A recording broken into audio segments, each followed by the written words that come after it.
से सेवकाई के लिए जब बुलाता है तो उस समय परमेश्वर का आत्मा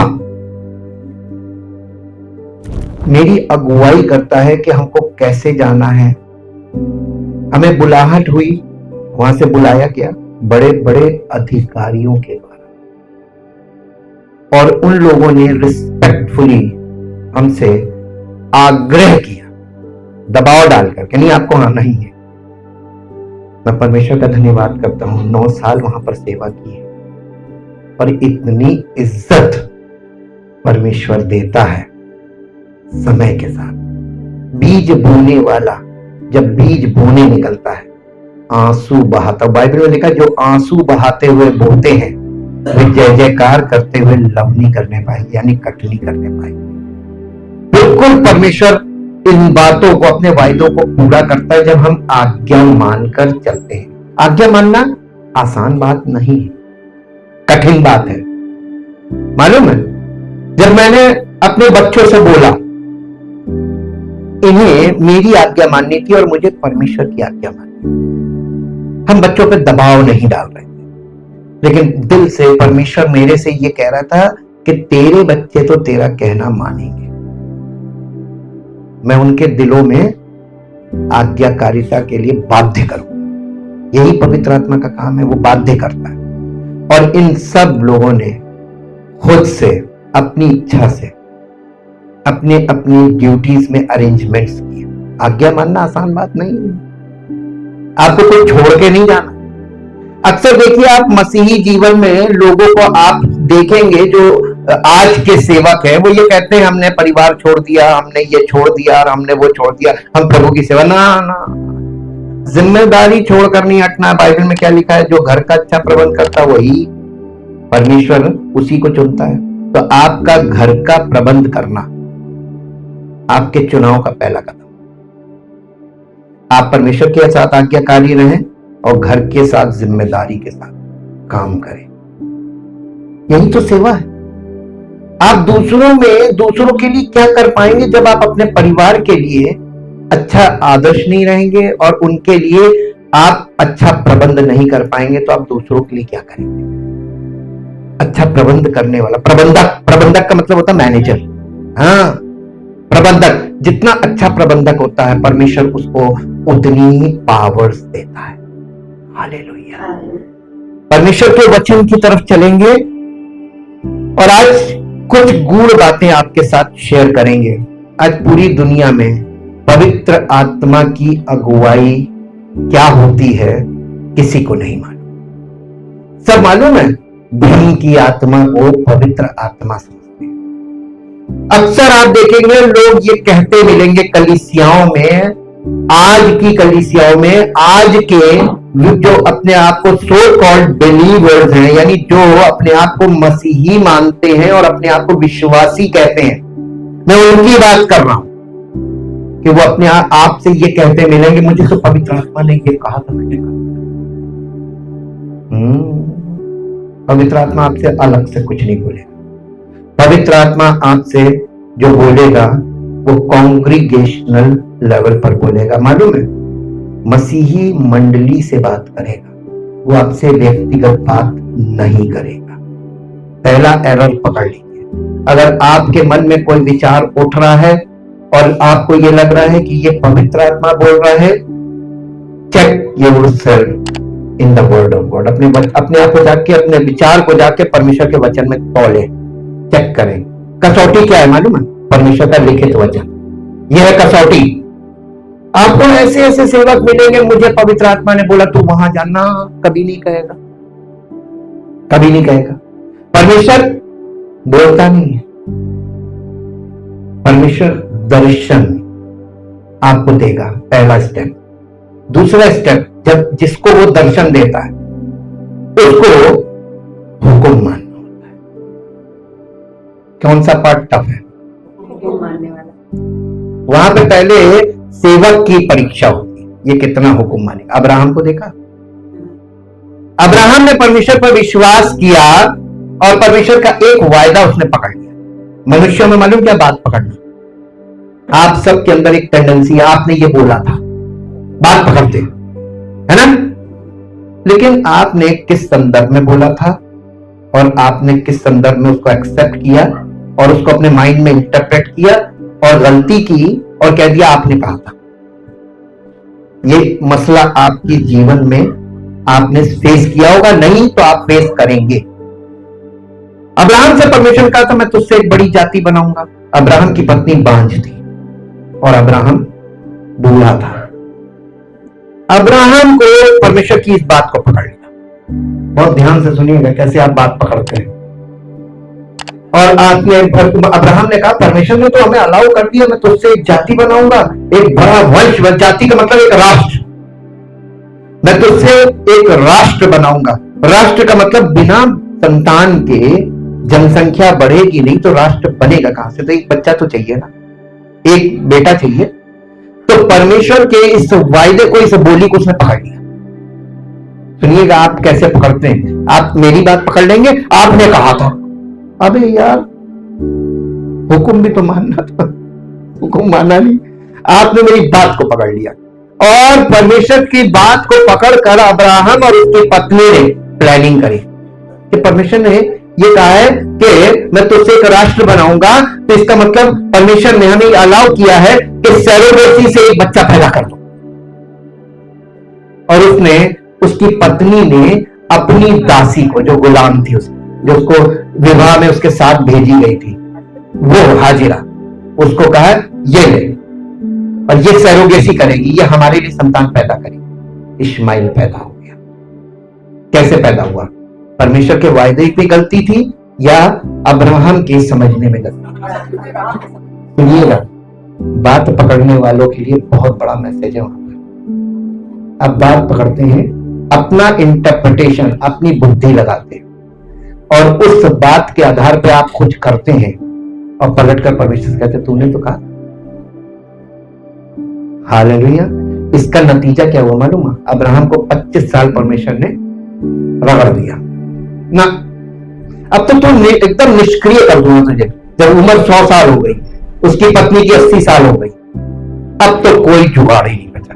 और जो उन्होंने किया था परमेश्वर ने उसे कैंसिल कर दिया ना, ये मैं नहीं एक्सेप्ट करूंगा। तब क्या हुआ? अंत में अब्राहम और उसकी पत्नी को परमेश्वर के ऊपर भरोसा करना पड़ेगा कि करना पड़ा कि जब वो करेगा उसमें हमारी क्रिया नहीं होगी, हमारा प्रयास नहीं होगा, वो हमको दे ही देगा बैठे बैठे। अब परमेश्वर ने उसको इसहाक दिया। अब बताइए, ये पति पत्नी से पैदा हुआ था कि परमेश्वर की ओर से वरदान? दोनों मेडिकली अयोग्य थे, बच्चा पैदा ही नहीं हो सकता। और तब बच्चा हुआ ताकि वो ये मान ले कि परमेश्वर जो कहता है, जैसे कहता है, जिस रीति पे वो करता है, वो वही पूरा करता है जो कहता है। और आप परमेश्वर के वचन को कभी भी ये मत सोचिएगा कि इसको हम सुनने के बाद इसके अनुसार कुछ करेंगे तो हमें कुछ मिलेगा। एरर, त्रुटि है ये, आपकी विचारधारा में त्रुटि है। और इसलिए आप परमेश्वर के वचन को अपने माइंड में जो आप एक्सेप्ट कर रहे हैं, तो वो आपका इंटरप्रिटेशन आपके अंदर जा रहा है कि आप क्या समझ रहे हैं, वही आपका इंटरप्रिटेशन है। अब आप देखिए कि परमेश्वर ने अब्राहम को इसहाक दिया। अब्राहम और उसकी पत्नी ने इसहाक को पैदा नहीं किया। This is the gift of God. और इसी तरीके से परमेश्वर ने अपना पुत्र दिया। मनुष्य से पैदा नहीं हुआ, एक miraculous child just like Isaac. इसीलिए इसहाक और यीशु मसीह के जन्म को दिखाया गया है कि ये अद्भुत जन्म था। ये मनुष्य के द्वारा नहीं उत्पन्न हुए, ये परमेश्वर की ओर से उत्पन्न हुए। ठीक, आत्मिक बच्चे। वैसे ही बॉर्न अगेन, आप परमेश्वर की आत्मा के द्वारा उत्पन्न हो नहीं सकते, लेकिन परमेश्वर अपनी आत्मा के द्वारा आपको पैदा कर सकता है। यह सिखाने के लिए रखा है, ये एग्जाम्पल है बाइबल में। और इसीलिए परमेश्वर जो आपसे और हमसे कहता है, वो मुंह से नहीं बोलता है, वो अपना दर्शन देता है और कहता बस चुपचाप चलते रहो। अब आ जाइए दूसरे फेज में। जब ये अब्राहम के, जो याकूब के बाद सारे वंशज जो थे, 12 गोत्र के लोग, राष्ट्र बन गया। ये राष्ट्र यानी 12 गोत्र के लोग, ये सब कहां फंस गए? ये परमेश्वर ने भविष्यवाणी की थी कि तेरे वंश के लोग 400 वर्ष तक मिस्र के गुलाम हो जाए। और मिस्र वो देश जिसके ये गुलाम हुए थे, ये गुलाम हो गए। ये सब अब्राहम के वंशज थे। और जब ये गुलामी में फंस गए, राजनीतिक गुलामी में फंस गए, तब क्या हुआ? तब परमेश्वर ने एक व्यक्ति और पकड़ा। वो कौन था मालूम है? मूसा। मूसा। देखिए कंटिन्यूएशन में बाइबल आ रही है, कहीं कोई ब्रेकेज नहीं है, एकदम कंटिन्यूएशन में कहानी आगे बढ़ रही है। और ये कहानी हमारे युग में भी वही कंटिन्यूएशन में आ रही है। ये आपके सामने बाइबल की पूरी पिक्चर क्लियर हो रही है। अब देखिए, जब मूसा को उसने पकड़ा तो मूसा से उसने कहा कि जाकर लोगों को भजन कीर्तन कराओ, हाँ, दुआ प्रार्थना करो, हाँ, गुलामी में से छुड़ाना था, है ना? तो छुड़ाएगा कौन? मूसा ने मालूम क्या कहा? मूसा ने बहुत सच्चा व्यक्ति था, इतनी तो उसको बुद्धि थी, उसने कहा प्रभु मैं किस योग्य हूं, मैं तो किसी लायक नहीं हूं प्रभु, मुझे तो बोलना तक नहीं होता, मैं मुंह से बोल भी नहीं पाता हूं साहब, मुझे लोगों को कैसे एड्रेस करना है, पब्लिक को, नेशन को निकालना था, एक व्यक्ति को, एक परिवार को नहीं निकालना था, पूरे राष्ट्र को जो गुलामी में फंस गया था उन्हें निकालना था। तो एक साम्राज्य में से एक राष्ट्र निकालना, ये बिग पिक्चर है। अभी आप लोग इस बिग पिक्चर तक नहीं पहुंचे। अब आप एक बात बताइए, साम्राज्य का मतलब क्या होता है? साम्राज्य, एम्पायर, एम्पायर। अरे गूगल कर लिया कीजिए, आप लोग तो गूगल के युग के हैं। Empire, EMPIRE, empire. आज गूगल है तो तुक्का तुक्की नहीं, एग्जैक्ट तो रहिए। साम्राज्य का मतलब एम्पायर, EMPIRE, नहीं मिला?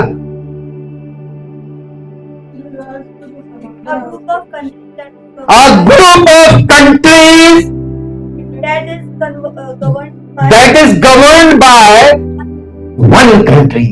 अब आपको समझ में आया? हिंदी में पढ़ दीजिए, हिंदी में भी होगा। एक देश द्वारा शासित देशों का समूह, यानी सारे देशों पर जो देश शासन करता है तो वो देश सुपर पावर बन जाता है और उन सारे दुनिया के देशों पर उसका प्रभुत्व होता है। दैट इज कॉल्ड एम्पायर, साम्राज्य। अभी तक आप परिवार से आगे नहीं बढ़े अपनी सोच में। आप, मैं, मेरी पत्नी, मेरे बच्चे, बस ये इतने पे अटके, ये आपका संसार है। मैं सच बता रहा हूं। और इसीलिए आप परमेश्वर के उस बड़े दर्शन को समझ नहीं पाते। बस आप अपनी बात करते, प्रभु मुझे ये दे दे, प्रभु मुझे ये दे दे, प्रभु कहता ना, मैं पूरी दुनिया को एक बराबर लेवल पे लाना मांगता हूं। समानता का अधिकार हो सबके पास। एक प्रजा ऐसी हो, एक वंश ऐसा हो जिससे पृथ्वी पर यह कहा जाए कि ये परमेश्वर के राज्य के लोग हैं। तो परमेश्वर राज्य की बात कर रहा है कि रिलीजन की बात कर रहा है? और अभी तक आपको कलीसियाओं में जाइए, राज्य का सुसमाचार इनको नहीं समझ में आया। ये अभी भी रिलीजन में फंसे हुए हैं। मेरा प्रभु का प्रभु तो सबका है ना? उनका भी है जो परमेश्वर को नहीं जानते, और उनका है जो परमेश्वर को जान रहे हैं, और उनका भी है जो परमेश्वर को जान रहे हैं। अब जिम्मेदारी किसकी है? जो जान रहे हैं और जो जान रहे हैं, इन दोनों की जिम्मेदारी के जो नहीं जानते हैं वो भी परमेश्वर को जाने। तो परमेश्वर की योजना क्या है कि सब परमेश्वर को जाने। तो आप अगर ये दावा करते मैं मसीह में विश्वासी हूं, मैं मसीही हूं, मैं मसीही विश्वासी हूं, दावा करते हैं, डिक्लेयर करते हैं, लेकिन आपके आसपास के लोग आपको कहते हैं तुम गलत हो। आपके चरित्र को देखकर, आपके व्यवहार को देखकर, आपके परिवार को देखकर और आपकी जीवन शैली को देखकर कहते हैं ना तुम नहीं, गलत बोलते हैं कि सही बोलते? सही बोलते हैं ना। किसकी निंदा हो रही? मालूम निंदा क्यों हो रही है? क्योंकि आप झूठा दावा कर रहे हैं, जो आप नहीं है आप वो कह रहे हैं और आपके जीवन से वो सिद्ध नहीं हो रहा है। तो करना क्या चाहिए? पहले परमेश्वर के राज्य के वारिस बने। जब आप वारिस बन जाएंगे ना, बाकी काम वो करेगा। कैसे आपके जीवन से कब कहां कौन किस बात से कोई प्रभावित हो जाए आपको नहीं मालूम। इसलिए आजकल मालूम है हर जगह कैमरे लगे और कैमरे लगे हुए हैं तो लोग आपकी हरकतों को देख रहे हैं। आप जो कुछ भी कर रहे हैं, पब्लिक प्लेसेस पे भी कैमरे लगे, आपकी एक एक हरकत रिकॉर्ड हो रही। उसमें अगर आप गलत हरकत करते पाए जाते हैं तो किसका नाम खराब होता है? परमेश्वर का। अरे यार, ये तो फलाने का बेटा है, फलाने की बेटी है, फलाने के परिवार से है। तो आप जिस परिवार से जुड़े हैं उस परिवार, और वो परिवार अगर परमेश्वर से जुड़ा है तो सीधे परमेश्वर को मिलेंगे। तो यही है, ऐसे ही होते हैं। हालेलुया। इसलिए आपके, और देखिए कहीं कैमरा ना भी लगा तो परमेश्वर की आंखों से बड़ा कैमरा कोई नहीं है। बाइबल कहती है कि परमेश्वर की आंखें सारी पृथ्वी पर सब लोगों को देखती है कि देखिए कोई विश्वास योग्य है कि नहीं। परमेश्वर किसको ढूंढ रहा है? विश्वास योग्य। और हम डिक्लेयर कर रहे हैं हम विश्वासी, हम विश्वासी, हम विश्वासी। और कैसे कर रहे हैं? हरकतें कैसी कर रहे हैं? अविश्वासियों से भी बुरी, अविश्वासियों से भी बुरी। परमेश्वर के वचन को समझिए। तो सब एक पद निकालिए जो आपको मिलेगा यशायाह नबी की पुस्तक और उसका 63 अध्याय। यशायाह नबी की पुस्तक उसका 63 अध्याय का 10 पद से 14 पद तक पढ़े। 10 पद से 14 पद तक। तो भी उन्होंने बलवा किया। क्यों ने? ये मिस्र से मूसा जब इनको निकाल के लाया था इजराइलियों को, इनके विषय में ऐतिहासिक तथ्य मिल रहा है ये, और प्रोफेटिक है क्योंकि भविष्यवाणी में ये बोला जा रहा है और ये होने के बहुत साल बाद बोला जा रहा है। तो भी उन्होंने बलवा किया और परमेश्वर के पवित्र आत्मा को खेदित किया। किसको खेदित किया? अब आप बताइए, आपने पवित्र आत्मा को कैसे खेदित करते हैं ये आपको अभी तक मालूम नहीं है। किसी कलीसिया में शिक्षा नहीं है। ये सब डिंगे मार रहे हैं, बड़ी बड़ी बातें कर रहे हैं, बड़े बड़े दावे कर रहे हैं, लेकिन परमेश्वर के वचन को बिना समझे परमेश्वर के वचन की व्याख्या कर रहे हैं और बिना अनुभव के, बिना पवित्र आत्मा की अगुवाई के चल रहे हैं और कह रहे हैं कि पवित्र आत्मा मुझसे ये कहता, पवित्र आत्मा ने मुझसे ये कहा, मेरे दिल में ये बात डाल दी, मुझे ऐसा बोला। तो नहीं बोला। वचन से जाकर देखो कि पवित्र आत्मा कैसे नेतृत्व करता है। मैं आज आपको मालूम है एक मिस्ट्री दिखाने वाला। कलीसिया एक रहस्य। देखिए, परमेश्वर एक रहस्य है, मसीह एक रहस्य, मसीह परमेश्वर का रहस्य है और कलीसिया मसीह का रहस्य, ये मसीह का देह है। और ये एक ऐसा रहस्य है कि ये वो मसीह की देह केवल वही होगी जो पवित्र आत्मा के नेतृत्व में चलेगी। यानी कलीसिया के लोग जब पवित्र आत्मा के नेतृत्व में चलेंगे, कैसे? सिंगुलर नहीं, सब हुकुम मानेंगे और सब आपस में एक ही विश्वास, एक ही मत हो जाएंगे। पवित्र आत्मा के नेतृत्व में अगर कलीसिया चलेगी ना तो आपस में बैठकर ये नहीं कहेंगे आपको कुछ, आप कब आए थे, कितने साल हो गए, हमारे जीवन में तो कुछ नहीं होते कि हम तो भी वैसे ही आपके साथ। और या तो बैठकर अपने, अरे मेरे यहाँ क्या बताया, मेरे बच्चों ने मुझे तो परेशान कर दिया, और ये आप ये सब कर रहे हैं। कुरकुरान है, यही कुरकुराना है। आप मालूम है, दिस इज अ सिन, ये पाप है। और आप खुद तो करते हैं और अपने सहयोगी ढूंढ लेते हैं। इससे करना है ये हमारे, ये भी दुखिया रहा, मैं भी दुखिया, दोनों एक दूसरे की बुराई खेलने आओ। ये भी खेल है, कुछ नहीं आगे भाई में तो बुराई खेल, मजा आएगा, हमारा दिल का बोझ हल्का हो जाए। जी पवित्र आत्मा के नेतृत्व में कैसे चलती कलीसिया देखना चाहेंगे? बाइबल में पिक्चर है। हाँ इसको पढ़िए।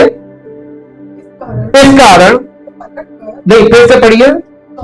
तो भी उन्होंने बलवा किया और उसके पवित्र आत्मा को खेदित किया।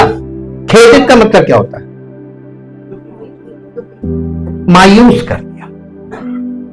यानी पवित्र आत्मा कह रहा सॉरी भैया, सॉरी मैंने तुमसे ऐसा बोल के, मैं तुम्हारी अगुवाई करके मैंने गलती की, सॉरी। खेदित करना ही है। जब कोई व्यक्ति, यदि परमेश्वर जब खेद से भर जाता है, खेद का मतलब मालूम क्या होता है? इंग्लिश में पढ़ दीजिए, इंग्लिश में बहुत साफ क्लियर आ जाएगा। इंग्लिश में आइज़ाया चैप्टर 63 वर्स 10, यशाया 63 वर्स 10 इंग्लिश में। मोreover it is without the Lord and I have now come up against this land. नहीं ये नहीं है, 63 का 10। But they rebelled and grieved his Holy Spirit. Holy Spirit. Therefore he turned to became their enemy with himself and himself fought against them. अब हिंदी में पढ़ दीजिए, आंखें खुल जाएंगी। तो भी किन्होंने, ये मूसा के द्वारा परमेश्वर जिन लोगों को निकाल रहा था, ये अब्राहम के वंशज थे, ये इस्राएली थे, ये यहूदी थे, 10-12 गोत्र के लोग थे। और इन लोगों ने 12 गोत्र के लोगों ने, सबने, सारे गोत्र के लोगों ने किसको शोषित किया, किसको दुखी किया? परमेश्वर का आत्मा हमेशा से पवित्र आत्मा है, और पवित्र आत्मा को उन्होंने खेदित किया, ग्रीड जी। हाँ, इस कारण पवित्र आत्मा पलट कर किसका आपको मालूम है? हाँ, तो जैसे उनके साथ हुआ, यहां कलीसियाओं में भी वही होगा। ये इतिहास हमको प्रोफेटिकली दिखाया जा रहा है, ये भविष्यवक्ता बोल रहे हैं। भविष्यवक्ता का मतलब मालूम क्या है? ये भविष्यवाणी कलीसिया के लिए है कि देखो उनके साथ उन्होंने किया था, तुम ऐसा मत करना, और आज कलीसिया भी वैसे ही कर रही जैसा उन्होंने किया था। हालेलुया। आंखें खुल जानी चाहिए। आप क्या करते हैं, आप किससे क्या बोलते हैं, परमेश्वर आपके दिल में क्या भरा हुआ ये देख रहा है, ये क्या मुंह से निकल रहा है, वो जो भरा होगा वही निकलेगा। यीशु मसीह क्या था? जो तुम्हारे मन में होगा वही तुम्हारे मुंह पे आएगा। हाँ के ना? तो आपके मन में इतने सालों से वचन है, वचन क्यों नहीं भरा? आज की सुबह मुझे बहुत अच्छा लगा, यहाँ पर वचन की चर्चा हो रही थी 3-4 लोगों में। गॉड, परमेश्वर उन्हें बहुत आशीष देता है कि ये मेरे बारे में चर्चा कर रहे हैं। आपको मालूम है, इमाउस के मार्ग में, यीशु मसीह के पुनरुत्थान के बाद इमाउस के मार्ग में 2 व्यक्ति उसी चर्चा को कर रहे थे। यीशु मसीह उनके बीच में आ गया और उनके साथ उस चर्चा में शामिल हो गया। हालेलुया। ये पवित्र आत्मा है। अगर तुम मसीह में चर्चा करोगे, वचन पर चर्चा करोगे, वो तुम्हारे बीच में आ जाएगा। और अगर तुम अपनी अपनी बातों को लेकर खड़े रहोगे, कुड़कुड़ाओगे, गुस्सा हो जाएगा, पलटकर शत्रु बन जाएगा। आप चाहते हैं आपका शत्रु बने? नहीं, लोगों को भी सेंस नहीं है, मालूम है? सेंस और नॉनसेंस का अंतर क्या है? सेंस का मतलब क्या है? किसी को नहीं मालूम, सब सेंसलेस है। सेंस का मतलब क्या है? नहीं, सेंस का मतलब होता है किसी बात में इंद्रियों का जागरूक हो जाना, आंखें खुली, कान खुले और दिमाग फोकस्ड, ये है सेंस। और सेंसलेस का मतलब आंखें खुली हैं, कान खुले हैं, लेकिन दिमाग कहीं और है। हम लोग इधर उधर डोलते डालते हैं, वो देखो अरे क्या करना था, वो देखो अरे क्या करना था, वो अपने में मगन, अपनी दुनिया में खोए हुए। जी क्या हुआ, आगे पढ़िए। और स्वयं उनसे, देखिए परमेश्वर आत्मा है और परमेश्वर का आत्मा, मूसा काम कर रहा था कि परमेश्वर का आत्मा काम कर रहा था? और लोग लड़ किससे रहे थे? देखिए, खिसियानी बिल्ली जो दिखेगा वही पिटेगा। परमेश्वर की आत्मा को कुछ नहीं कर सकते, लेकिन आप परमेश्वर की आत्मा को देखिए। लोग मूसा को दुखी कर रहे थे, मूसा को तरह तरह के इल्जाम लगा रहे थे, मूसा को पीड़ित कर रहे थे। ये परमेश्वर की आत्मा को क्रोधित कर, परमेश्वर की आत्मा को खेदित करना। मूसा पीड़ित हो रहा था और आत्मा खेदित हो रहा था। अरे यार, इस बंदे को मैंने कितनी जबरदस्ती निकाला है, ये मना कर रहा था, फिर भी मेरी आत्मा ने इसी को पकड़ा क्योंकि ये मना कर रहा था। इसका अपना कोई एजेंडा नहीं, ये मेरे एजेंडे के लिए खड़ा हुआ। और उसको इजराइलियों ने टॉर्चर किया, गोली से कुड़कुड़ा मूसा की बुराई करते थे। और ये ग्रुप थे मूसा की बुराई करने वाले, निंदा करने वाले ग्रुप से परमेश्वर बहुत नाराज हुआ। और परमेश्वर ने इस चीज को कैसे हैंडल किया आपको मालूम है? How God deal this matter. परमेश्वर की बहन मरियम, मूसा की बहन मरियम और मूसा का भाई हारून, जिसके लिए परमेश्वर ने मूसा को परमेश्वर सा ठहराया था, और वो मूसा का नबी था, प्रॉफिट। यानी परमेश्वर की वाणी मूसा के द्वारा उसको मिलेगी और वो इस बात को आगे बढ़ाएगा। वो था हारून। भाई बहन मिलकर मूसा की बुराई करने लगे, और उन्होंने मालूम का क्या परमेश्वर मूसा ही से बातें करता है। कहने का मतलब ये कि क्या पवित्र आत्मा उसी से बात करता है? मुझसे भी तो बात करता है, हम लोगों से बात करता है। ये मूसा की बहन मरियम भी प्रॉफिटेस कहलाती थी, भविष्यवक्ता। तो वो पहली महिला भविष्यवक्ता थी बाइबल में, उससे पहले कोई महिला भविष्यवक्ता नहीं थी। भविष्यवक्ता का मतलब होता है परमेश्वर की आवाज जिसके मुंह से निकले, वो भविष्यवक्ता होता है। तो ये लोग कहने लगे क्या परमेश्वर मूसा ही से बातें करता है, हम लोगों से नहीं करता है? हमसे भी तो करता है। आज कलीसियाओं में लोग क्या कर रहे हैं? यही कर रहे हैं, सबका पवित्र आत्मा अलग अलग है, और सेवक के खिलाफ खड़े हो रहे, इसका मतलब उसके खिलाफ खड़े हो रहे। हालेलुया। फिर क्या हुआ? जब वो उसके भाई बहन, मूसा के सगे भाई बहन बुराई कर रहे थे और लोग भी कर रहे थे, परमेश्वर रूठ पकड़ता है। जब परमेश्वर ने देखा ये जो इस्राएली लोग हैं, ये सारी जनसंख्या, इनमें मूसा की निंदा करने वाले लोगों का जो ग्रुप है, उसका जड़ कहां है? तो जड़ कहां मिली मालूम है? मूसा के सगे भाई बहन वो कर रहे थे इसलिए, और लोग भी कर रहे थे। वो लोग बोल रहे थे तो उनकी सुनकर वो भी कहते देखो ये देखो सही बोल रहे हैं, ये परमेश्वर का आत्मा केवल उसी से बातें, मुझसे भी तो बातें करता है।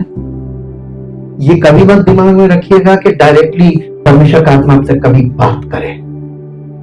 अगर ऐसा होता तो यीशु मसीह के चेलों की वैल्यू नहीं, प्रेरितों की कोई वैल्यू नहीं, क्योंकि सबसे परमेश्वर अलग अलग बात करेगा आत्मा। तो कभी एक मत हो पाएंगे, एक देह हो पाएंगे, तो मसीह की देह तो बन ही नहीं सकती। तो ये किसका छोड़ा हुआ तीर है जो आज लोगों के दिमाग में फिट हो गया? शैतान क्या करता है? God unites, Satan divides. तो जहां डिवीजन होता है वहां सैटेनिक स्पिरिट काम करती है, लेकिन जहां सब मोहब्बत से आपस में परमेश्वर की आत्मा में एक हो जाते हैं, वहां परमेश्वर का आत्मा होता है। हालेलुया। आगे पढ़िए। तब उसके लोगों को देखिए, जब क्या हुआ कि जब पवित्र आत्मा पलटकर उनका शत्रु बन गया और उनसे लड़ने लगा। पवित्र आत्मा आपसे कहां लड़ेगा? आपके बाहरी लड़ाई नहीं है ये, आपके अंदर अंतर्द्वंद हो जाएगा। आप अंदर लड़ जाएंगे अपने मन में। आप कहेंगे कि यार परमेश्वर को समझ में नहीं आ रहा, ये परमेश्वर कह रहा था, हमसे कदम बढ़ा दिया, हमें लगा कि परमेश्वर की आत्मा ने बोला और हमने ये काम कर दिया और हम फंस गए। क्यों फंस गए? परमेश्वर ने आपसे कहा था क्या? हाँ, आप परमेश्वर आपको कोई भी काम करने को बोलेगा नहीं। बात मैं बार बार आपको बता रहा हूं, कोई वर्क नहीं है। आपको हुक्म मानना है, केवल हुक्म मानना है। अब्राहम कहां चुका था? हुक्म मानने में।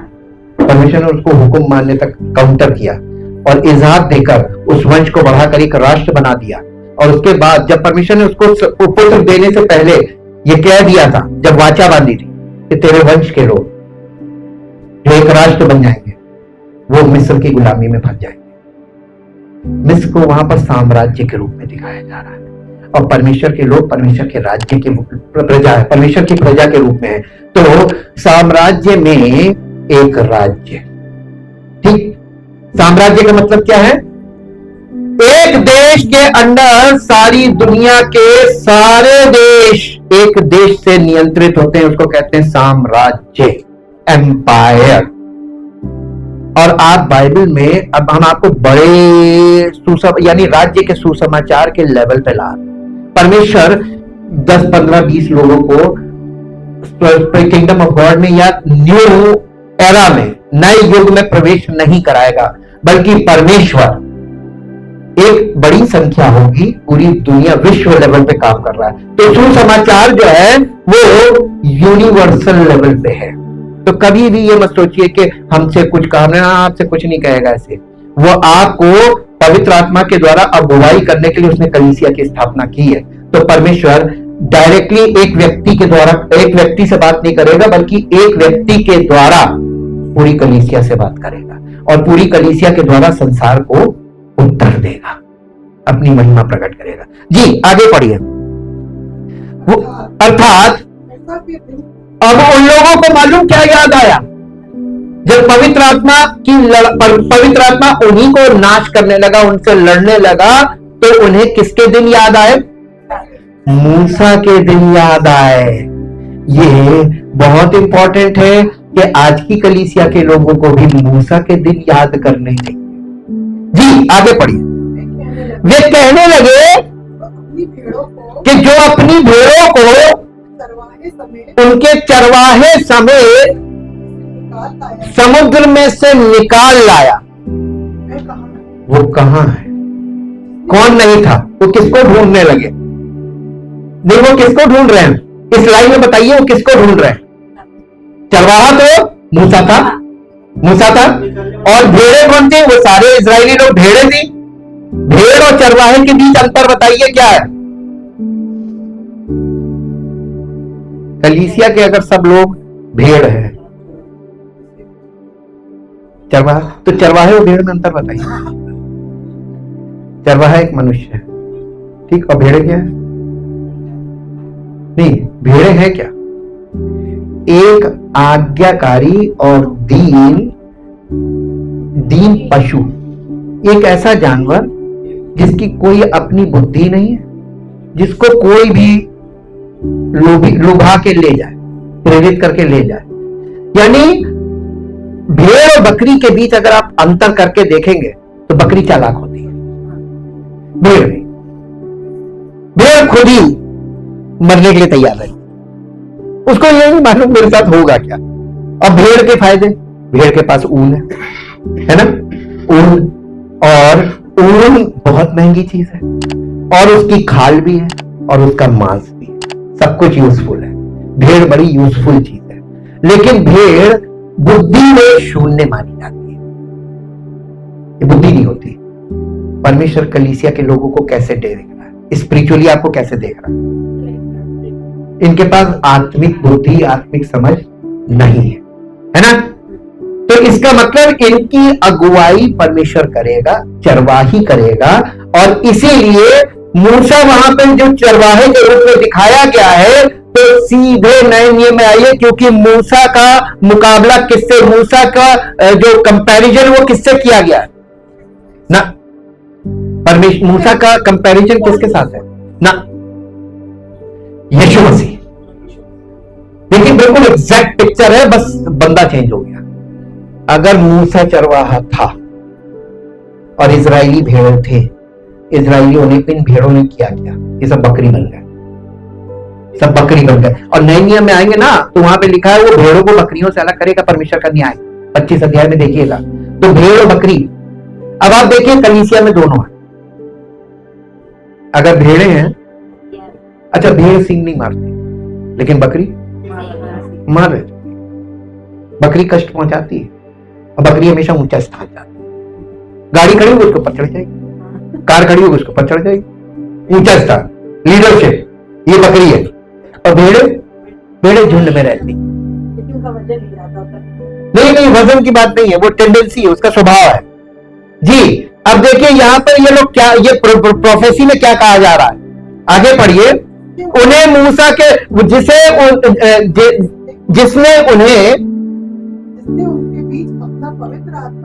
जिसने उनके बीच अपना पवित्र आत्मा डाला, वो कहाँ है? यानी ये परमेश्वर, अरे परमेश्वर तो यार हम लोगों को यहां से यहां कैसे करके मृत्यु से पार करके हमको जंगल में लाया, उसने फिर हमें अपने नियम दिए और हमें खाने को दिया, हमें पीने को दिया, और हमारे कपड़े नहीं पुराने हुए, हमारे कपड़े फटे नहीं, हमारे पैर सूजे नहीं, और हमारी जूतियां पुरानी नहीं हुई। ये सब गवाहियां लिखी हुई है नहम्याह में। और ये सब करने वाला ऐसा परमेश्वर वो कहां गया? हमसे लड़ रहा है और हमको नाश कर रहा है।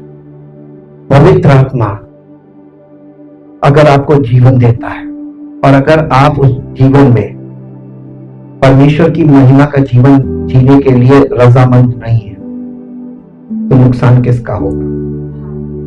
क्यों? क्योंकि परमेश्वर ने ये सब कुछ करने के लिए आपके लिए दाम चुकाया है, ऐसे ही नहीं फ्री में कर रहा है। और आपके लिए जब कर रहा है तो आप उसकी निंदा के पात्र बन रहे हैं, तो गुस्सा आएगा कि नहीं आएगा? आएगा ना। और इसलिए परमेश्वर गुस्सा हो जाता है, तो परमेश्वर ही आपको, देखिए GOD generator, G for generator उत्पन्न करने वाला, आरंभ करने वाला, O फॉर ऑपरेटर चलाने वाला, एंड D फॉर डिस्ट्रॉयर। अगर उसके अनुसार नहीं चले तो डिस्ट्रॉय कर देना। हालेलुया। समझ जाओ, गंभीर हो जाओ। वचन के मामले में बिल्कुल, परमेश्वर के मामले में बिल्कुल गंभीर, सारी अपने तर्कों को निकाल के किनारे रख देना। परमेश्वर का वचन सुनते समय केंद्रित होना, क्योंकि साम्राज्य फिर खड़ा हो गया है। डैनियल में जो दिखाया गया ना, Nebuchadnezzar, anti Christ empire, not a country. अब पूरी दुनिया पर जो कंट्री शासन करेगा, सुपर पावर, उसके अंडर में परमेश्वर ने जिन कंट्रियों को रखा, ये सब अनियंत्रित हो जाएंगे, ये सब बलवा करने लगेंगे। इसमें क्या हो रहा है? यही तो ग्लोबली आप देखिए तो क्या हो रहा है। बाइबल जो दिखा रही वही हो रहा है ना, है ना। ये ग्लोबल पिक्चर आज फिर खड़ी हो गई है। अब इस समय दुनिया में जो लड़ाइयां चल रही हैं, ये सुपर पावर की लड़ाइयां, किसका साम्राज्य पूरी दुनिया पर स्थापित होगा, कौन सुपर पावर होगा? Trinity of Satan and trinity of God की लड़ाई है। मोहरा कौन है? हम सब मोहरा है, प्रजा मोहरा है। हालेलुया। अब आप देखिए, ऐसा समय आ रहा है, डैनियल वाला समय आ रहा है। शद्रक, मेशक, अबेदनगो की तरह आपको बाध्य किया जाएगा। अब आप मसीह की गवाह बन सकते हैं। आग के भट्टे में जाने के लिए तैयार हो जाइए। हालेलुया। सुन के रूह कांप गई होगी, आग के भट्टे में। जी हाँ, आग के भट्टे में जाना पड़ेगा। नए नियम में लिखा, ये दुख रूपी अग्नि जो तुम्हारे बीच भड़क रही है। इसे ये देखकर अचंबा मत करो कि कोई अनोखी चीज हो रही है। परमेश्वर का आत्मा, जो महिमा का आत्मा तुम पर उसी समय शासन करेगा, ताकि वो तुमको अपनी महिमा में गवाह बनाए, शद्रक, मेशक, अबेदनगो की तरह। परमेश्वर का पुत्र हमारे साथ इस आग के भट्टे में होगा, अगर आप स्टैंड लेंगे तो, नहीं तो नहीं। मेरे साथ एक आगे पढ़ दीजिए, इसका 14वें पद तक पढ़ना है। कहां तक आए? 12 जी। जिसने अपने प्रतापी भुजबल के मूसा को दाहिने हाथ के साथ कर दिया। यानी उन लोगों को यह मालूम था कि यह मूसा का हाथ नहीं है जिसने समुद्र दो भाग किया, ये उसका हाथ था जो मूसा के हाथ को, एक्शन मूसा का हाथ कर रहा था, लेकिन काम परमेश्वर का आत्मा कर रहा था। हालेलुया। देखिए, लोग मूसा की वर्शिप करेंगे, लेकिन परमेश्वर के वचन में साफ साफ बताया है, उस व्यक्ति की वर्शिप मत करो जिसे परमेश्वर अगुवाई करने के लिए तुम्हारे बीच में रखे। ठीक, आगे। जिसने उनके सामने जल को दो भाग कर दिया, अब जल को दो भाग करके अपना सदा का नाम कर लिया, जो उनको गहरे समुद्र में से ले चला। जैसे घोड़े को जंगल में वैसे ही उनको भी ठोकर नहीं लगी। देखिए, परमेश्वर का आत्मा जब आपको लेके चलेगा तो आपको ठोकर नहीं लगेगी। ठोकर कैसे लगती? ठोकर लगने का मतलब क्या है? आपको, जैसे आप यहाँ आ रहे हैं, आपको मेरी किसी बात से ठोकर लगती, चोट पहुंचना, मेंटल हर्ट, इमोशनल हर्ट, ये है ठोकर, है ना? ये ठोकर आपको परमेश्वर के राज्य से बाहर मिलेगा, क्योंकि ये आपकी भावना की बात है। आपकी भावना चोट पहुंचती है, भावना को चोट पहुंचती है, और जब भावना को चोट पहुंचती है ना, तो आप पलट कर उसका दुश्मनी करने लगते हैं। इन्होंने ऐसे ऐसे बोल दिया, इनको ऐसे नहीं बोलना चाहिए था, और इन्हें ठोकर नहीं लगी। मालूम क्यों? जब परमेश्वर की आत्मा की अगुवाई में आप चलेंगे, मैंने पहले भी बोला था कि जो परमेश्वर की व्यवस्था से प्रीति रखते हैं उन्हें कोई ठोकर नहीं लगती। ठोकर उन्हीं को लगती जो परमेश्वर के वचन से प्यार नहीं करते, परमेश्वर की इच्छा और योजना से प्यार नहीं करते, उन्हीं को ठोकर लगती है। वो बोलते हैं हाँ हमसे कैसे कह दिया, हम ऐसे नहीं करेंगे, हाँ वो तो ऐसे बोल देते हैं, वो सबको बोल देते हैं। उन्हें क्या मालूम? उसे मालूम है, शायद हमें ना मालूम, लेकिन उसे मालूम है। वो आपकी इस बोली को पकड़ लेता है।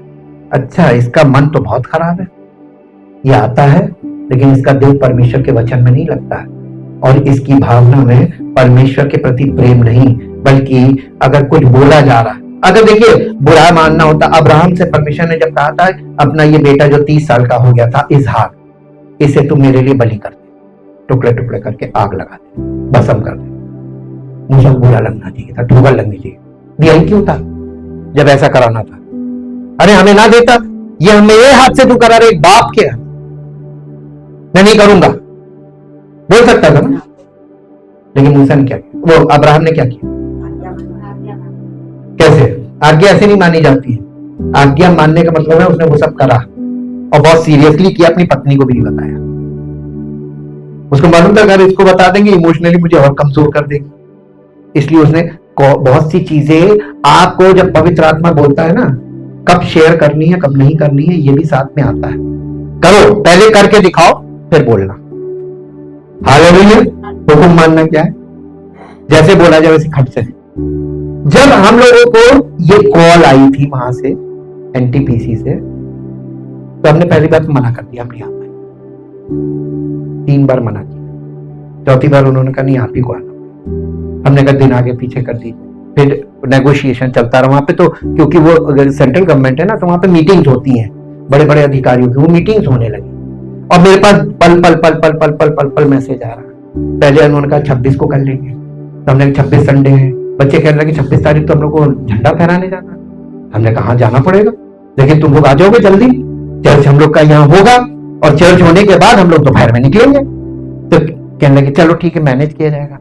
फिर उसके बाद वहां से फिर मीटिंग हुई, वहां पे और भी काम लगे हुए थे, वहां ऑपरेशंस लगे हुए हैं, तो वहां पे आंखों के ऑपरेशन का कैंप लगा हुआ है। तो वही सब चीजें के चक्कर में उन्होंने फिर कहा कि सर हमारे जो मेन डायरेक्टर हैं वो 18 तारीख को ही अवेलेबल है।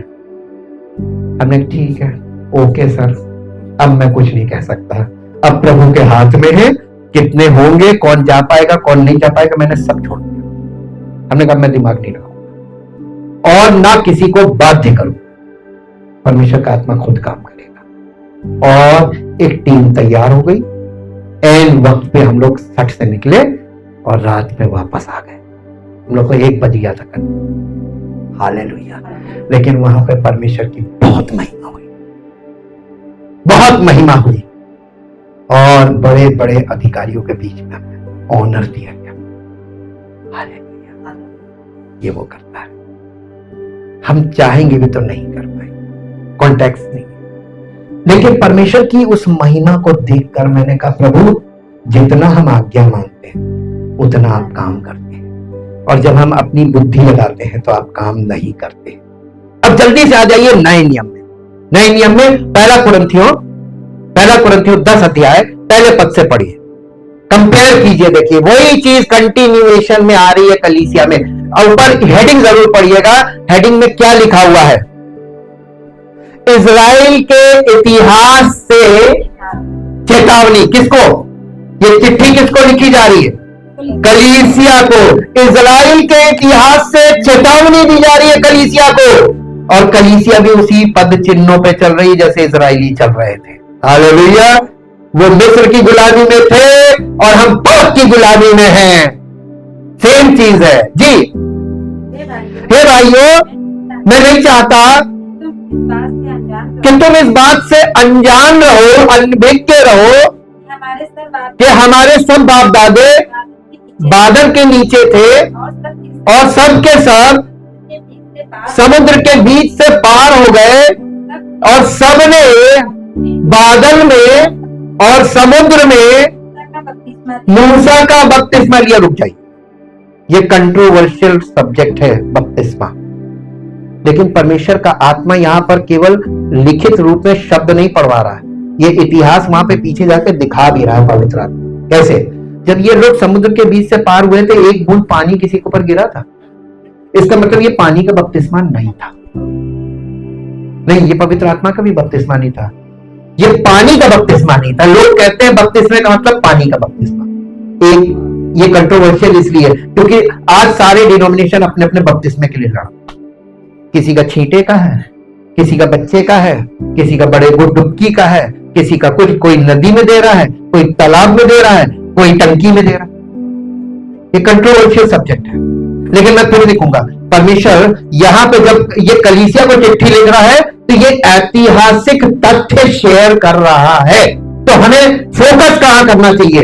इतिहास में जो रियल में किया था। अब इसकी इस लाइन को फिर से पढ़िए। और बादल में और समुद्र में किसका बपतिस्मा लिया था? मूसा के साथ किसको कंपेयर किया गया ना? यीशु मसीह को। तो यीशु मसीह के बारे में ये गवाही दी गई, वो तुम्हें पवित्र आत्मा और आग से बपतिस्मा देगा। तब आप ये बताइए, जब मूसा का बपतिस्मा पूरे राष्ट्र ने लिया था, इजराइल नेशन, पूरे राष्ट्र का बपतिस्मा हुआ था, ये नेशनल बैप्टिज्म था। पहली बात, ये नेशनल बैप्टिज्म था। दूसरी बात, ये बपतिस्मा किसका था?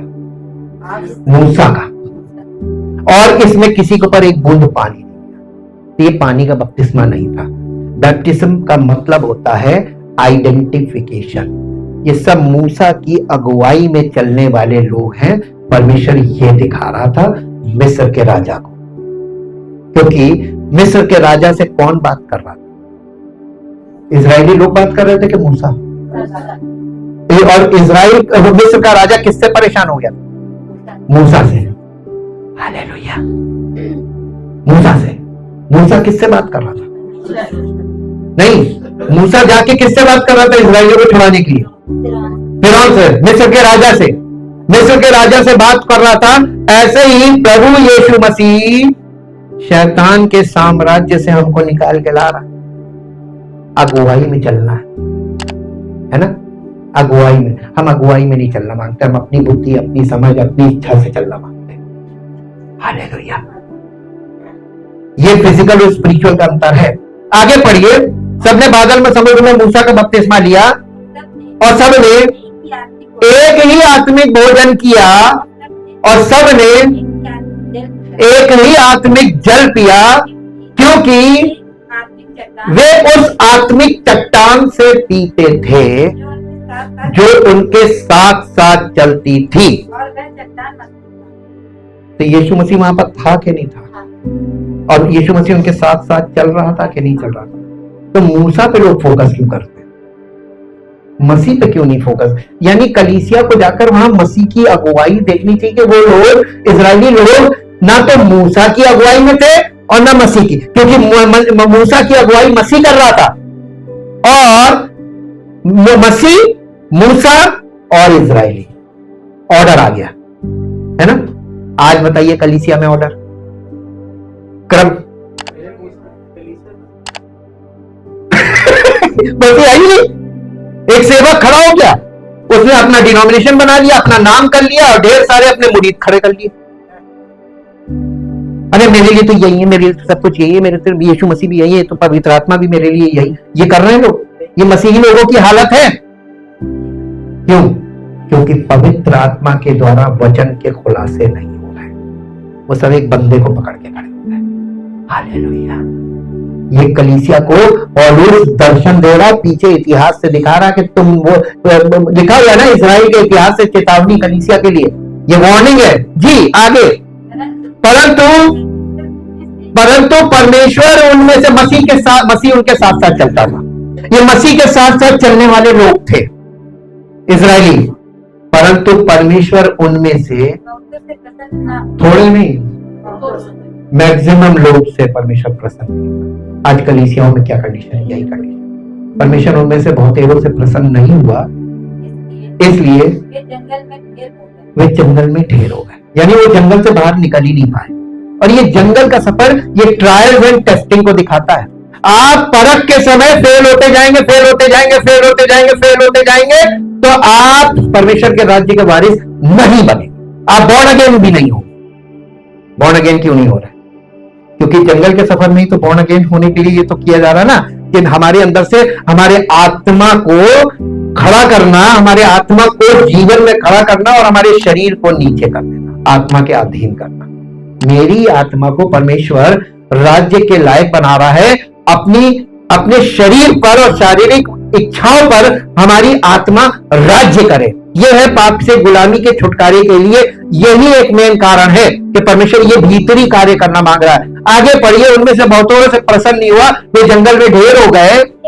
ये बातें मेरे लिए नहीं लिखा, ये पूरी कलीसिया के लिए, और आज जितनी कलीसियाएं हैं इस सब के लिए एग्जाम्पल है। दृष्टांत का मतलब होता है इलस्ट्रेशन, एग्जाम्पल, कि क्या आपकी कलीसिया भी यही कर रही है जैसे वहां पे हुआ था? जंगल में कलीसिया और आज शहर में कलीसिया है, यही कर रही है जी। कि जैसे उन्होंने लालच किया, परमेश्वर क्यों नहीं प्रसन्न हुआ? आज भी कलीसियाओं में लालच टॉप पर है। नेम फेम मनी का लालच, ये तीनों लालच बहुत भयानक है। नेम फेम मनी का लालच, ये कलीसिया के पास लालच है। सेवक का लालच, ज्यादा से ज्यादा लोग, ज्यादा से ज्यादा शाखाएं, ज्यादा से ज्यादा ब्रांचेस, ज्यादा से ज्यादा लोग, ज्यादा से ज्यादा लोग मतलब ज्यादा से ज्यादा पैसा और बड़े से बड़ा नाम, अंपायर बनाना मांग रहे। और परमेश्वर अपने लिए प्रजा को तैयार करना मांग रहा। कलीसिया का काम क्या है? अपना नाम करना या लोगों को परमेश्वर के राज्य के लिए तैयार करना? आज कलीसिया क्या कर रही? नेम फेम मनी में लगी, नेम फेम मनी उनका ये उद्देश्य है, मोटो ये उद्देश्य है। इसके आगे उनको कुछ नहीं समझ में आ रहा। परमेश्वर का वचन कुछ नहीं, परमेश्वर की इच्छा कुछ नहीं, परमेश्वर की योजना कुछ नहीं, पवित्र आत्मा का नेतृत्व कुछ नहीं। हम जो कहेंगे, हम जो करेंगे, हम एक नया ट्रेडिशन शुरू करेंगे और लोगों को फॉलो करवाएंगे। ये बड़ा मसीहत में जी। और ना तुम मूर्ति पूजक बनो, और ना तुम मूर्ति पूजक बनो। हाँ, ये कौन थे? इजरायली। आपने कभी सुना है इजरायली और मूर्ति पूजक? अब आप चौंकेंगे, आज कलीसिया में लोग क्या कर रहे हैं? मूर्ति पूजा का मतलब मालूम क्या है? लालच। नए नियम में लिखा, पौलुस ने कहा लालच बराबर मूर्ति पूजा के। अब बता दीजिए किस कलीसिया में और कहां के किस डिनोमिनेशन में लालच नहीं? ज्यादा से ज्यादा लोगों का लालच है, ज्यादा से ज्यादा पैसों का लालच है, बड़े से बड़े नाम का लालच है। तो लालच की परिभाषा क्या है? यही मूर्ति पूजा है, जिसके लिए आप रात दिन भक्ति भावना प्रकट कर रहे हैं केवल नेम फेम मनी के लिए। मूर्ति पूजा तो है ही जी। जैसे कि उनमें से कितने बन गए थे, जैसे कि उनमें से कितने बन गए थे, जैसा लिखा है, लोग खाने पीने बैठे और खेलने कूदने उठे, और ना हम व्यभिचार करें। व्यभिचार केवल शरीर से नहीं होता है। आत्मिक व्यभिचार क्या है मालूम है? किसी को देखकर और गलत भावना आपके अंदर पैदा हो। ये इसमें भी एक लालच होता है और एक अट्रैक्शन होता है। हाँ? ये अट्रैक्शन, ये लालच और उसको कुदृष्टि डालना, यीशु मसीह ने खोल दिया था ना। यदि कोई किसी स्त्री पर कुदृष्टि डाले, उसने व्यभिचार कर लिया मन में। तो अब बताइए, तुम भी व्यभिचार ना करना। अब बताइए, एक भी बंदा बता दीजिए व्यभिचारी नहीं है आज के समय। लस्ट जिसे बोलते हैं, अभिलाषाएं, ये कामुकता से जुड़ी हुई बात है। और ये अभिलाषाएं जो आपके अंदर पैदा होती हैं, लस्टफुल डिजायर, अनब्रिडल्ड डिजायर, यानी अनियंत्रित इच्छाएं, ये व्यभिचार है। आप व्यभिचार की परिभाषा नहीं समझ पाए। आजकल की जनरेशन को इसीलिए बाइबल में नए नियम में व्यभिचारिणी बोला गया। ये जनरेशन व्यभिचारी जनरेशन है, क्योंकि अनब्रिडल्ड डिजायर्स से भरी हुई अनियंत्रित इच्छाएं हैं, भावनाएं हैं, और ये नियंत्रण नहीं कर पा रहे हैं अपने पर। जहां जो देख रहे हैं उल्टा सीधा निर्णय कर रहे हैं, उल्टी सीधी बातें कर रहे हैं, उल्टी सीधी हरकतें कर रहे हैं। ये क्या है? Unbridled desires. कुछ ऐसा कि हमारा कोई छीन ना ले, उसके लिए अपने तरीके से अपनी बातें रखना, और एकदम भयानक रूप में क्रोध में, जलन में, ईर्ष्या, डाह, ये सब पैदा होता है अभिलाषाओं से। आगे पढ़िए। और एक दिन और एक दिन और एक दिन में 23,000 मर गए, और ना हम प्रभु को परखे, और ना हम प्रभु को परखे, जैसा उनमें से कितनों ने किया, और सांपों के द्वारा नष्ट, और सांपों के द्वारा नष्ट किए गए। और ना तुम कुड़कुड़ाओ जिस रीति से उनमें से कितने। अब आप पीछे जाकर देखिएगा, कुड़कुड़ाने के ऊपर पूरा एक चैप्टर है। वो मालूम क्या कुड़कुड़ाते थे? मूसा में देखो भूखा मारने के लिए यहाँ लिया है जंगल में, यहाँ देखो यहाँ पे खा रहे हैं, देखो पानी कड़वा दिखा, एक जगह पानी कड़वा, और पानी कड़वा अब कहा देती है, मूसा को चिल्लाने लगे। परमेश्वर बहुत नाराज। अब बताइए, परमेश्वर अनुग्रह ना करता, क्रोधित हो जाता उसी समय, 1 मिनट में सब नष्ट हो जाता। लेकिन परमेश्वर उनमें से उन लोगों को तो जरूर पनिश कर रहा था। सांपों के द्वारा डसे जाना, एक दिन में 23,000 मर जाना, ये परमेश्वर दिखा रहा था कि ये लोगों ने ऐसी हरकत की है और इनको इनके किए का फल मिलता है। जो बोले ऑटोमेटिकली हो रहा है ना। आज के युग में क्या हो रहा है? अपने आप होने लगेगा। परमेश्वर अपना ऑटोमेटिक सिस्टम काम करता है। उसने हमें वचन में सब कुछ दिखा भी रहा है, सब कुछ बता भी रहा है, और हमारे आसपास और हमारे देश और पूरी दुनिया में दिखा रहा है। देखो क्या हो रहा है, मास डिस्ट्रक्शन हो रहा है, बड़े मात्रा में लोग मर रहे हैं। ये क्यों मर रहे हैं? नए नियम में भी यही मुद्दा उठा कि वो शीलोह पे गुंबद गिरा, 18 लोग मर गए, तो वो यीशु मसीह कहने लगे कि उन्होंने पाप किया था कि उनके माता पिता ने, यीशु मसीह के नाम माता पिता ने भी किया, उन्होंने जो किया था वो पनिशमेंट हुआ, ताकि दूसरों को एग्जाम्पल हो कि अगर तुम नहीं सुधरे तो तुम्हारे साथ भी। यही तो बोला था उसने, अगर तुम मन ना फिराओगे तो तुम भी ऐसे ही नाश हो जाओ। आज आपके सामने, हमारे सामने यही सवाल तो लेके खड़ा कि मन फिराओ या नाश हो जाओ, मन फिराओ या नाश हो जाओ। और आप क्या कर रहे हैं? मन कोई नहीं फिरा रहा है, नाश होने के रास्ते पे चल रहे हैं। अरे देखा जाएगा जब, देखिए आपके आज के लोगों की सोच बता रहे हैं। लोगों को जब कोई सीरियस बात, अरे देखा जाएगा, अरे प्रभु तो बहुत महान है, अरे प्रभु का आप एक पहलू देख रहे हैं कि महान है, वो बहुत खतरनाक है। नए नियम में पौलुस ने लिख दिया, परमेश्वर भस्म करने वाली आग है, भस्म। लेकिन वो अनुग्रह कर रहा है, और अनुग्रह पर अनुग्रह कर रहा है, आपको मौके पर मौका दे रहा है कि भैया मन फिरा लो, क्योंकि वो ये नहीं चाहता कि कोई पापी मरे, वो ये चाहता है कि सबको मन फिराव का अवसर मिले। तो आपको अवसर दे रहा है मन फिराव का, ठहरा हुआ है। उसने अपनी घड़ी आपके जीवन में रोक रखी कि भैया इसको मन फिरा लेने दो, क्योंकि मैं इसको अपने राज्य का वारिस, परमेश्वर का पुत्र पुत्री बनाना मांगता हूं, इसलिए इस पर अनुग्रह कर रहा हूं, इसको मौका दे दो। मौका देना ही अनुग्रह है। आगे, और नष्ट करने वालों के द्वारा नष्ट किए गए, कुड़कुड़ाने वालों को नष्ट करने वालों के द्वारा नष्ट किए गए, परंतु ये सब बातें जो उन पर पड़ी दृष्टांत की रीति पर थी, और वे हमारी चेतावनी के लिए जो जगत के अंतिम समय में रहते हैं। ये किसके लिए लिखी गई? पढ़ ली, सुन ली, मानेगा कौन? विश्वास का मतलब हमने आपको बताया ना, आज्ञा मानना।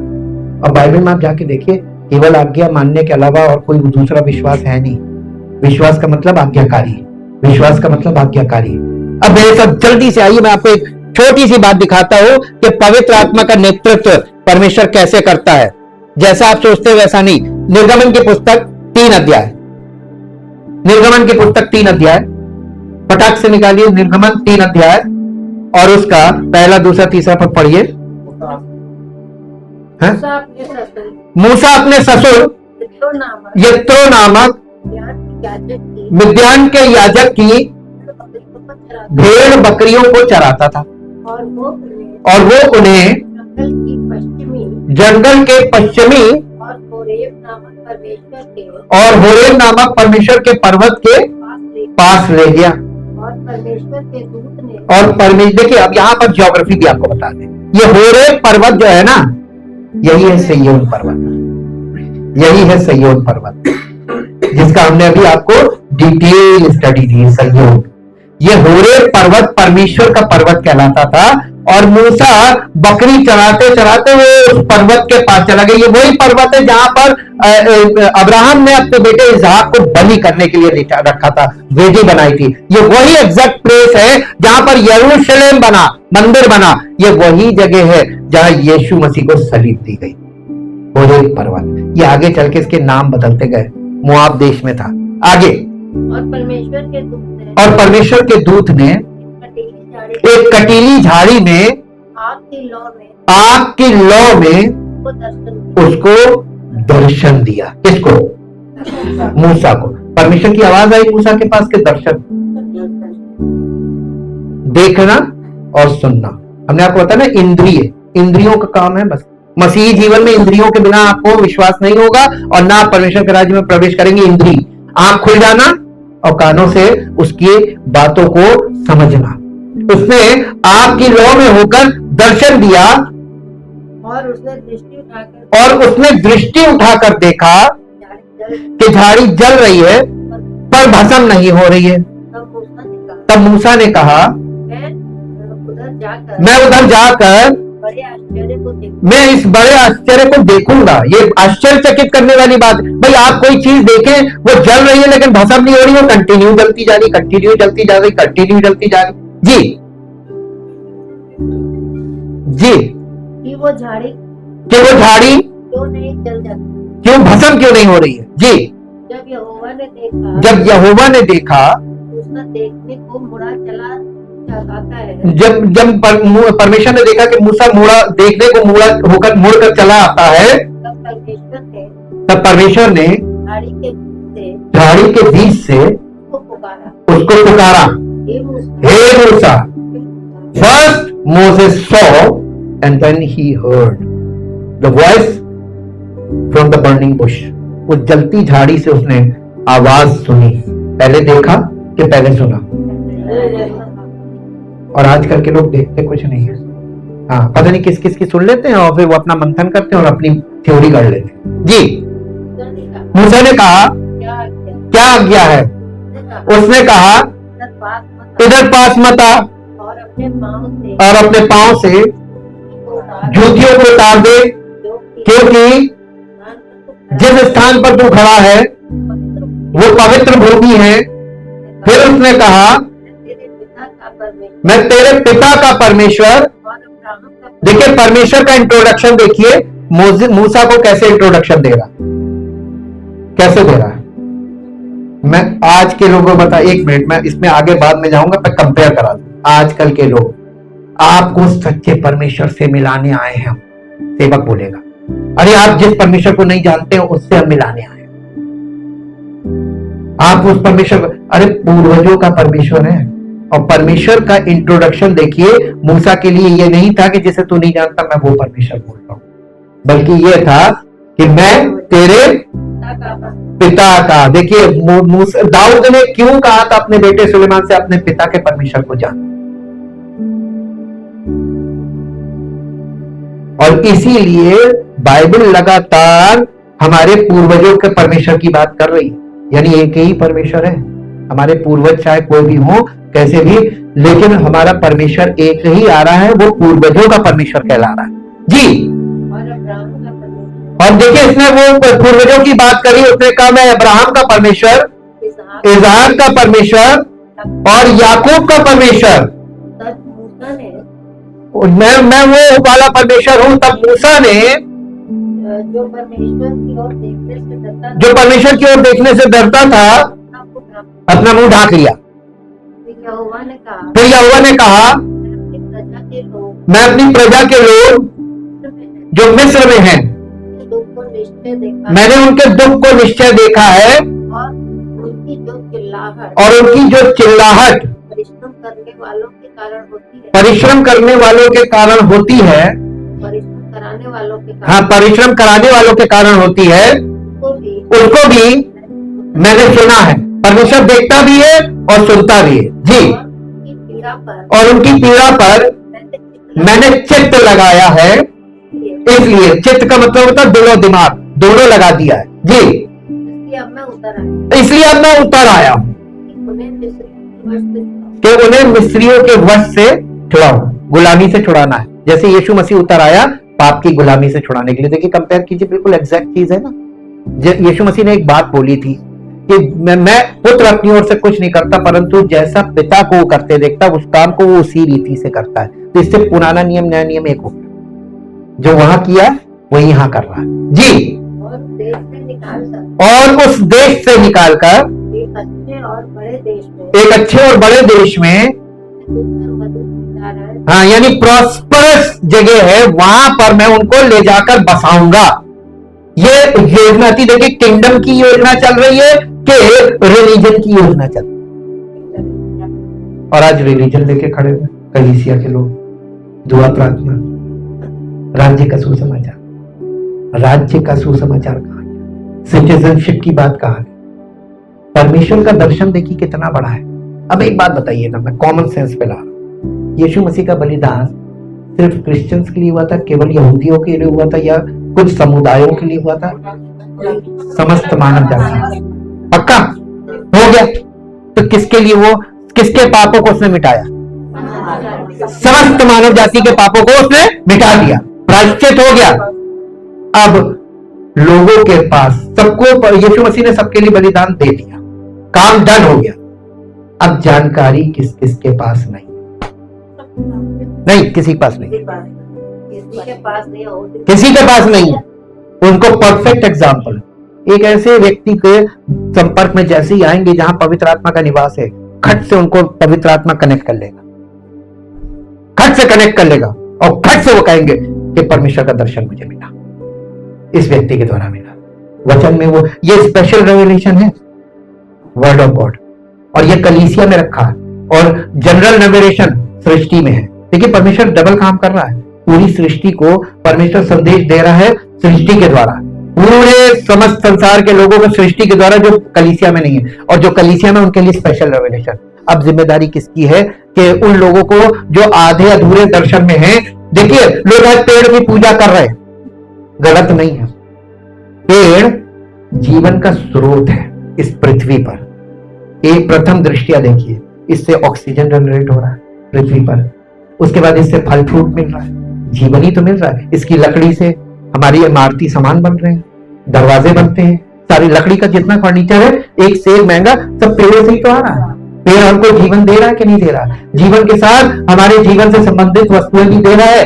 कॉफन बॉक्स काहे से बनता है? पेड़ की लकड़ी से बनता है, हाँ। और पेपर, पुस्तकें, पेड़, ये पेड़ जीवन का स्रोत है। और अगर वो जनरल रेवलेशन में पेड़ की पूजा करते हैं तो उनको ये नहीं मालूम है कि जो सच्चा परमेश्वर है उसने अपने पुत्र के द्वारा उनके पाप क्षमा कर दिए हैं, उसको वो जाने।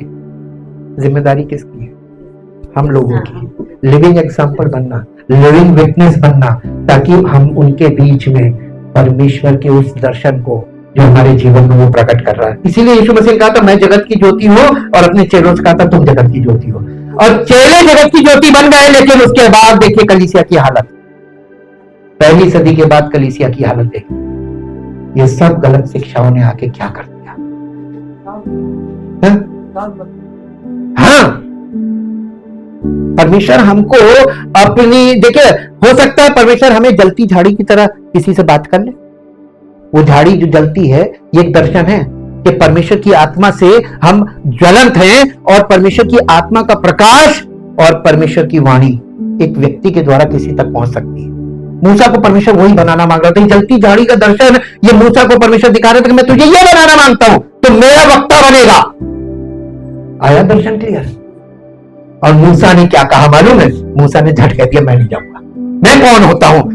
मेरी क्या मिसाल? देखिए आगे मैं एक फंदा देता हूं, आगे देखिए, यहां पे आ जाइए ताकि आपको ये पता चल जाए कि मूसा का रिस्पॉन्ड क्या था।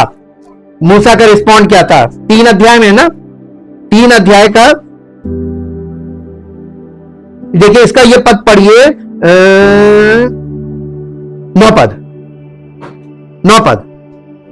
इसलिए अब सुन, इस्राएलियों की चिल्लाहट मुझे सुनाई पड़ी और मिस्रियों का उन पर अंधेर करना भी मुझे दिखाई पड़ा है। इसलिए आ और मैं तुझे भेजता हूं। बुला रहा है और भेज रहा है। यीशु मसीह को उसने भेजा। यीशु मसीह ने चेलों को बुलाया, नाम ले लेकर बुलाया। और उसके बाद आप मत्ती अंत में जाइए, हर पुस्तक के अंत में अपने चेलों से कह रहा है, तुम जाओ सारी जाति के लोगों को चेला बनाओ। बुलाया और भेजा। आज मसीही लोग ना तो बुलाहट में है, तो भेजे कहां जाए? बुलाहट ही नहीं। आप अपनी कॉलिंग को ही नहीं, आप वो जलती हुई झाड़ी बनेंगे तभी तो भेजेगा। आपको परमेश्वर के आगे सरेंडर करना है और हुक्म मानना है, इसलिए बुला रहा है। मूसा को उसने यही सिखाया, हुक्म मानना। उसने तेरे हाथ में क्या? मूसा कहने लगा, मैं अयोग्य हूं, मुझे बोलना भी नहीं आता, मेरे पास कुछ शक्ति नहीं, मैं तो सबसे छोटा हूं। वो सब बातें उसने अपने लेम एक्सक्यूजेस किए। परमेश्वर ने कहा, सुन, इंसान को बोलने वाला और गूंगा कौन करता है?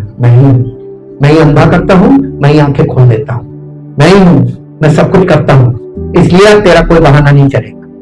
तो चल जा। कहने लगा, मैं वहां पे जाके कहूंगा, वो मेरा विश्वास नहीं करेंगे। उसने कहा, तेरे हाथ में क्या है? उसने कहा, लाठी। भैया चरवाहे के हाथ में क्या होता है?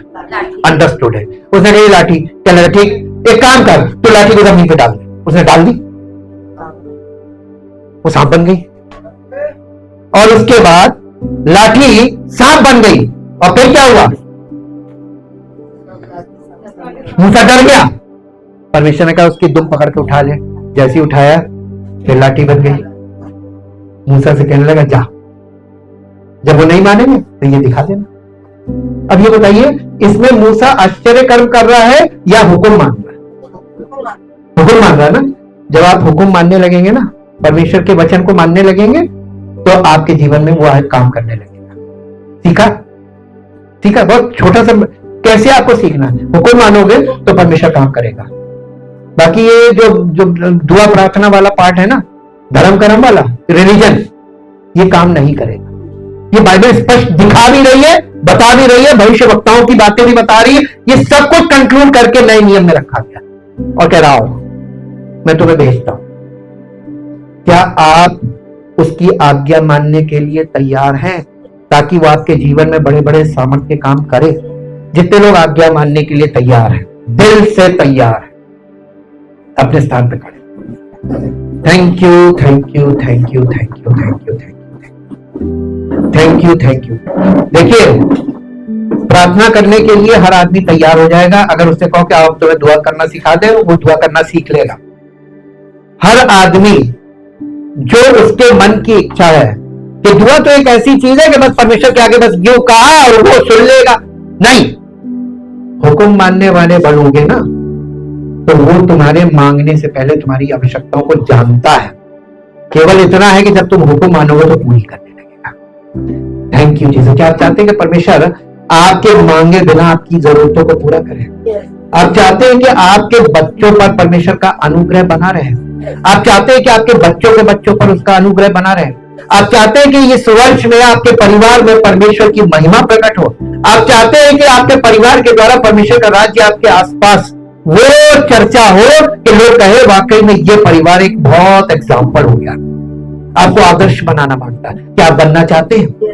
परमेश्वर आपके जीवन से अपनी महिमा प्रकट करना चाहता है, आपके परिवार से अपनी महिमा प्रकट करना चाहता है, आपके बच्चों के जीवन से अपनी महिमा प्रकट करना चाहता है, बच्चों के जीवन से अपनी महिमा वो करेगा अपनी महिमा प्रकट। लेकिन आप हुक्म मानने लगेंगे तो आपके बच्चे आपका हुक्म मानने लगेंगे। आप परमेश्वर को समर्पित होंगे तो आपके बच्चे आपको समर्पित होंगे।